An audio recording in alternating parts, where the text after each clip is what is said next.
పక్కన వాళ్ళకి ఇబ్బంది అవుతుంది అనగానే సార్ వాళ్ళకి జిహెచ్ఎంసీలో మీ ఇష్టం సార్, మీరు ఏ నిర్ణయం తీసుకున్నా మాకు ఎలాంటి అభ్యంతరం అని చెప్పేసి హైడ్రా అధికారులు ఏమైనా మాట్లాడారా మీతో?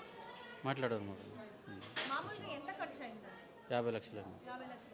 అంటే ఈ ఇంటిని కట్టడానికి ఏ అధికారులకైనా లంచాలు ఇచ్చారా, లేకపోతే పర్మిషన్స్ కరెక్ట్గా ఉన్నాయి కాబట్టి, అంటే మీరు ఏవైతే ఇప్పుడు ఇంటికి కట్టడానికి సంబంధించిన అన్ని డాక్యుమెంట్స్ కూడా కరెక్ట్గా ఉన్నాయి కాబట్టి అధికారులు సంతకం చేశారంటారు? అట్లాంటిది ఏం లేదు మేడం. నాకు మేస్త్రికి నేను కాంటాక్ట్ ఇచ్చినాను, ఇచ్చినాను, అతను ఆ పని చేసి పెట్టిండు నాకు. అట్లా జరిగింది మేడం. మొత్తం కూడా 50 లక్షలు దాటింది. ఆ, ఇప్పుడు ఎన్ని నెలలు అవుతుందండి ఇంట్లోకి వెళ్ళి? 2 సంవత్సరాలు అవుతుంది. 2 సంవత్సరాలు అవుతుంది. ఇప్పటికి కూడా చాలా కొత్తగానే ఉంది ఇల్లు, బయట నుంచి చూస్తున్నట్టయితే చాలా, అంటే కట్టి కొన్ని నెలలు మాత్రమే అయినట్టుగా కూడా తెలుస్తా ఉంది. అంతలోనే ఇలాంటి ప్రమాదం అనేది చోటు చేసుకుంది, అది కూడా పక్క వాళ్ళు చేసిన తప్పుకి మీ ఇల్లు అనేది ఇప్పుడు ధ్వంసం అవ్వబోతుంది. దాని గురించి ఏమంటారు? అదే మేడం, అందుకే నేను అంత ఇష్టంగా కట్టుకున్నాను, అందుకే అట్లా ఉన్నది నా బిల్డింగ్. సో నేను చేయగలిగేది ఏం నా బ్యాడ్ లక్ అంతే.